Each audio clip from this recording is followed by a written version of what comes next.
नमस्कार विद्यार्थी मित्रांनो, मी तुमची एज्युकेटर श्वेता चंदनकर तुम्हा सर्वांचे ग्लोबल ऑनलाईन मराठी या युट्यूब चॅनलवर स्वागत करते. आपण नवीन सिरीज सुरू केलेली आहे पेपर वनची, ज्यामध्ये आपण मोस्ट एक्सपेक्टेड एमसीक्यूज पाहणार आहोत. म्हणजे संभाव्य प्रश्न कसे असू शकतात, कसे येतील आहे येत्या परीक्षेमध्ये, त्याचं आपण डिस्कशन करणार आहोत. आणि परीक्षेत नेमके असेच प्रश्न विचारले जातात, त्यामुळे हा व्हिडिओ शेवटपर्यंत नक्की बघा. चला तर मग सुरुवात करूया. ग्लोबल ऑनलाईन आपल्यासाठी घेऊन आले आहे महाराष्ट्र सेट पेपर वन 2026 याचा क्रॅश कोर्स, ज्यामध्ये तुम्हाला लाईव्ह क्लास मिळणार आहे, रेकॉर्डेड लेक्चर्स मिळतील, 10 युनिटचे नोट्स मिळणार आहे, युनिट वाईज एमसीक्यूज मिळणार आहेत, 5,000 प्लस एमसीक्यू सिरीज असणार आहे, 50 अधिक मॉक टेस्ट क्लास, 15 वर्षाची पीवायक्यू सोल्युशन आणि 1 वर्षाची व्हॅलिडिटी सुद्धा आहे. याची फीस आहे 3,000 रुपये आणि आफ्टर डिस्काउंट ती 2,600 रुपये असणार आहे. जर का तुम्हाला एनरोल करायचं असेल तर तुम्ही दिलेल्या नंबरवर संपर्क करू शकता. पेपर वन सोबतच आपल्याकडे पेपर टू चे पण बॅचेस आहे, ज्यामध्ये आपल्याकडे Marathi, history, commerce, management, computer science, education, life science, library science, chemical science, English literature, political science, economics आणि लॉ आहे. यामध्ये पेपर वन फ्री आहे, कंप्लीट 10 युनिटचे नोट्स आहे, 20 अधिक टेस्ट आहे, फुल सिलेबस टेस्ट आहे आणि 1 वर्षाची व्हॅलिडिटी आहे. याची फीज आहे 10,000 रुपये, पण आफ्टर डिस्काउंट ही 4,000 रुपये असणार आहे. जर का तुम्हाला एनरोल करायचं असेल तर तुम्ही दिलेल्या नंबरवर संपर्क करू शकता किंवा ग्लोबल ऑनलाईन ऍप प्ले स्टोअरवरून डाउनलोड करू शकता. चला तर मग सुरुवात करूया.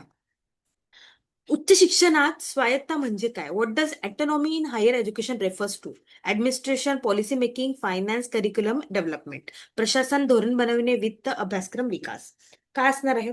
तर उच्च शिक्षणामध्ये स्वायत्त म्हणजे काय असते तर अभ्यासक्रम विकास. स्वायत्त म्हणजे ऑटोनॉमस महाविद्यालय जे आहे ते स्वतःचा अभ्यासक्रम स्वतः तयार करू शकतात, परीक्षा घेऊ शकतात, मूल्यमापन पद्धती ठरवू शकतात आणि निकाल सुद्धा जाहीर करू शकतात. ठीक आहे, त्यामुळे आपलं उत्तर काय असणार आहे? ऑप्शन डी असणार आहे. IGNU विशेष शैक्षणिक चॅनल कोणत्या नावाने ओळखले जाते? By what name is IGNU special educational channels known? Gyandarshan, Gyanvani, Dwardarshan, Prasar Bharati. तर याचं काय उत्तर आहे? याचं आहे ज्ञानदर्शन. IGN ज्ञानदर्शन हा शैक्षणिक टीव्ही चॅनल सुरू केलेला आहे आणि ज्ञानवाणी जे आहे ते FM रेडिओ आहे. ठीक आहे, इथे आपल्याला चॅनल विचारलंय, रेडिओ नाही, त्यामुळे हे लक्षात ठेवा. ज्ञानदर्शन टीव्ही आहे, ज्ञानवाणी रेडिओ आहे. आपलं उत्तर असणार आहे ऑप्शन ए. ग्लोबल ऑनलाईन आपल्यासाठी घेऊन आले आहे महाराष्ट्र सेट परीक्षा असे असणारे 50 सराव प्रश्नपत्रिका असलेले पुस्तक, ज्यामध्ये 5,000 प्रश्नाचा संच आहे. Amazonवर ही पुस्तक अवेलेबल आहे, मराठी आणि इंग्लिश दोन्ही या भाषेमध्ये. यामध्ये मागील वर्षाची प्रश्नपत्रिका आहे, फुल युनिट वाईज प्रश्नपत्रिका आणि फुल लेंथ मॉक टेस्ट आहे. त्यामुळे हे खूप महत्वाचे ठरते अभ्यासक्रमाच्या दृष्टीने, अभ्यासाच्या दृष्टीने. त्यामुळे तुम्ही नक्की विकत घ्या आणि अभ्यास करा. चला, शैक्षणिक क्षेत्रात सेवा देणारा पहिला भारतीय उपग्रह म्हणून ओळखला जातो. The first Indian satellite serving the educational sector is non as. त्याला काय म्हणतात? सॅटयू, इनसॅट, एड्युसॅट, इनसॅट सी. याला म्हणतात एडुसॅट. ठीक आहे, हे कधी आलं होतं? 20 सप्टेंबर 2004 ला इस्रो या संस्थाने केलं होतं आणि डिस्टन्स एज्युकेशन या बेसिसवर त्यांना केलं होतं. ठीक आहे, भारताचा पहिला शैक्षणिक उपग्रह एडुसॅट. ठीक आहे, 20 सप्टेंबर 2004 ला प्रक्षेपण झालं होतं. त्यामुळे आपलं उत्तर असणार आहे ऑप्शन सी. भारतातील पहिले संरक्षण विद्यापीठ कोणत्या राज्यात आहे? In which state is India's first defence university located? Haryana, Andhra Pradesh, Uttar Pradesh, Punjab. तर इंडियन इन्स्टिट्यूट ऑफ कॉर्पोरेट हे जे आहे हरियाणामध्ये आहे. त्यामुळे आपलं उत्तर काय असणार आहे? ऑप्शन ए असणार आहे.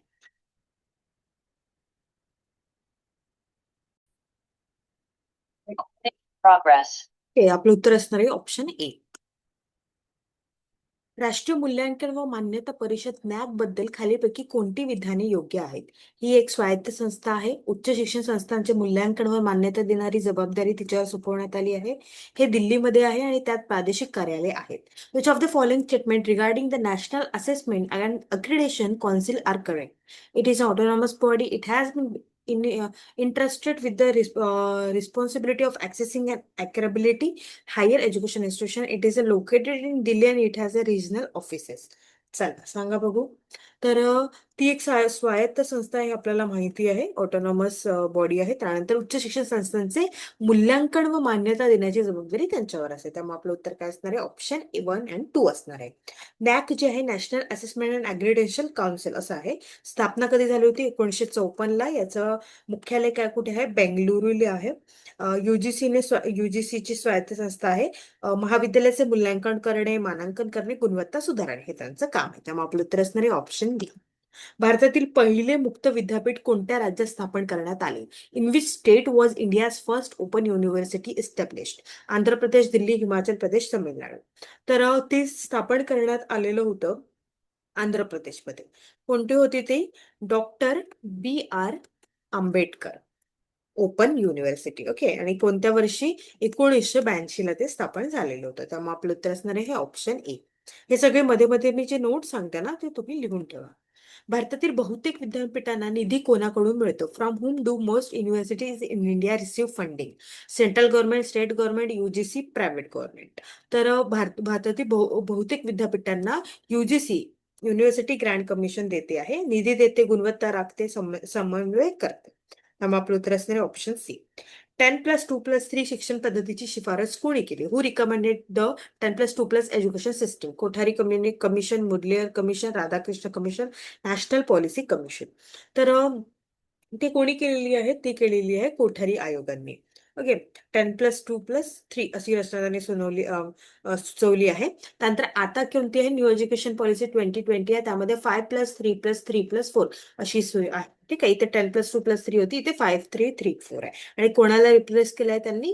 कोठारी आयोगाला नाही, त्यांनी रिप्लेस केलाय राधाकृष्ण यांना. ठीक आहे. आपलं उत्तर असणार आहे ऑप्शन. येस, तेच तर म्हणाले मी. राधाकृष्ण 10+2+3 हे राधाकृष्णांची होती. ओके. तर आपलं उत्तर असणार ऑप्शन सी. भारतातील महाविद्यालयांमध्ये विद्यार्थ्यांची संख्या सर्वात जास्त कुठे आहे? Where is the student population in college the highest in India? ती कुठे आहे? United kingdom, America, Australia, Canada. ती आहे अमेरिकेला. तर आपलं उत्तर असणार आहे ऑप्शन बी. विद्यापीठ अनुदान आयोग बद्दल खालीलपैकी कोणते विधान योग्य नाही आहे ते विचारलंय. Which of the following statement regarding the university grand commission is incorrect? त्याची स्थापना 1956 मध्ये संसदेच्या कायद्याद्वारे झाली. हे उच्च शिक्षण प्रोत्साहन आणि समन्वय करण्याचे काम आहे. त्याला केंद्र सरकारकडून योजना आणि योजना नाही फंड मिळतात. राज्य विद्यापीठाच्या संदर्भात राज्य सरकारकडून निधी प्राप्त होते. It was established in 1956 by an act of parliament. Its function is to promote and coordinate higher education. It receives funds from the central government. It receives funds from the state government in respect of state university. चला सांगा बघू. तर ते आहे राज्य सरकारकडून विद्यापीठांच्या संदर्भात निधी प्राप्त होतो. त्यामुळे आपलं उत्तर काय असणार आहे? ऑप्शन डी असणार आहे. हे चुकीचं आहे. नंतर खालीलपैकी अल्पसंख्याक संस्था आहे. पंजाबी विद्यापीठ पटियाला, उस्मानिया विद्यापीठ हैदराबाद, काश्मीर विद्यापीठ Srinagar, Saint Stephen's College Delhi यामधून निवडा. Which of the following is a minority institution? अल्पसंख्याक. तर ते कोणतं आहे? उस्मानिया विद्यापीठ आहे आणि सेंट स्टीफन कॉलेज आहे. त्यामुळे आपलं उत्तर असणार आहे ऑप्शन बी. आय किंग आणि झुएनझांग नालंदाला कधी भेट दिली? When did I Tsing and Xuanzang visit Nalanda? 5th century, 12th century, 6th century की यापैकी नाही? तर त्यांनी 7व्या शतकामध्ये ते दिलं होतं. 629 CE नालंदा येथे शिक्षण घेतले होते. आणि राजा कोण होता तेव्हा? हर्षवर्धन. ठीक आहे. नालंदा युनिव्हर्सिटीचा हा प्रश्न आहे. युजीसी कायदा 1956च्या कलम अन्वये युजीसीने जाहीर केलेल्या डीम्ड विद्यापीठांना यांना परवानगी नाही. Institution declared as a deemed university by the UGC under the UGC act 1956 are not permitted to offer higher education program and award degrees, grant recognition to any higher education institution, open off campus and off shore campus anywhere in the country or abroad offer distance education program without the approval of distance education council. उच्च शिक्षण आणि यशाच्या पदवीमध्ये कार्यक्रम offer कोणत्या उच्च शिक्षण संस्थेला मान्यता द्या? युजीसी ची परवानगी न घेता अनुक्रमे देश आणि परदेशात कुठेही ऑफ कॅम्पस आणि ऑफ शोर कॅम्पस उघडा आणि दूरस्थ शिक्षण परिषदेच्या मंजुरीशिवाय दूरशिक्षण कार्यक्रम काय असणार आहे? तर युजीसीची परवानगी न घेता आपण कुठेही ऑफ कॅम्पस ऑफ शोर सुरू करता येत नाही. त्यामुळे आपलं उत्तर असणार आहे ऑप्शन सी. उच्च शिक्षणातील संस्थेच्या संदर्भात NCRI म्हणजे काय? In the context of higher education institution NCRI काय आहे त्याचा full form? National council of rural institute, national committee of rural institute, national council of research institute. काय आहे? National council of rural institute. तर मग आपलं उत्तर असणार आहे ऑप्शन ए. मानवी ग्रामीण शिक्षण आणि ग्रामीण विकासाचे संबंधित संस्था. जेक डेलॉर्स यांनी युनेस्कोला सादर केलेला लर्निंग द ट्रेझर विथिन हा अहवाल कशाबद्दलचा आहे? What is the report of learning the treasure within submitted by Jack Steller UNESCO above. तर तो कशाबद्दलचा आहे? Education, economics, foreign affair, ethnic issue. तर ते कशाबद्दलचं आहे? ते एज्युकेशन बद्दलचं आहे. ठीक आहे, युनेस्कोचे अहवालाचं आहे. Learning to know, learning to do, learning to live together, learning to be, हे काय आहेत? युनेस्कोचे 4 स्तंभ आहेत. ठीक आहे. आपलं उत्तर असणार आहे ऑप्शन ए. युजीसीची औपचारिक स्थापना डॅश मध्ये संसदेच्या अधिनियमाने केली होती. The UGC was formally establish by act of parliament in 1961, 56, 50, 53. तर ती कधी केली होती? 1956. तर मग आपलं उत्तर असणार आहे ऑप्शन बी. याची स्थापना 1953 ला झाली होती. पण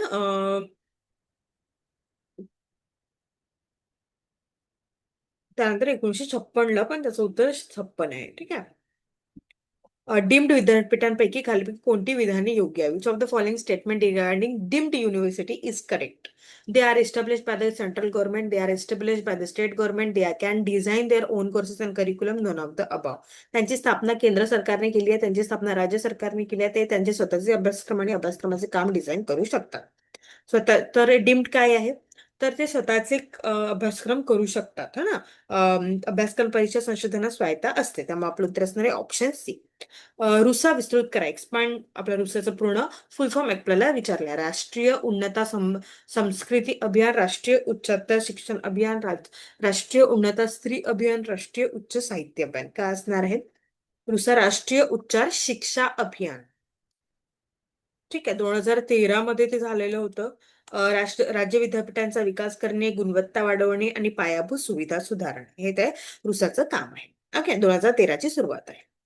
खालीलपैकी कोणती संस्था भारतातील तांत्रिक आणि व्यवस्थापन शिक्षणाच्या गुणवत्तेची देखभाल करते? Which of the following bodies maintain the quality of technical and management education in India? MCI, CSR, NCT, AICTE. ते आहे all India council of technical education, AICTE. 1945 ला ही स्थापना झाली. त्याला दर्जा जे आहे 1987 ला मिळाला. तांत्रिक, अभियांत्रिक आणि व्यवस्थापन शिक्षणाचे नियमन ते करते आहे. त्यामुळे आपलं उत्तर असणार आहे ऑप्शन डी.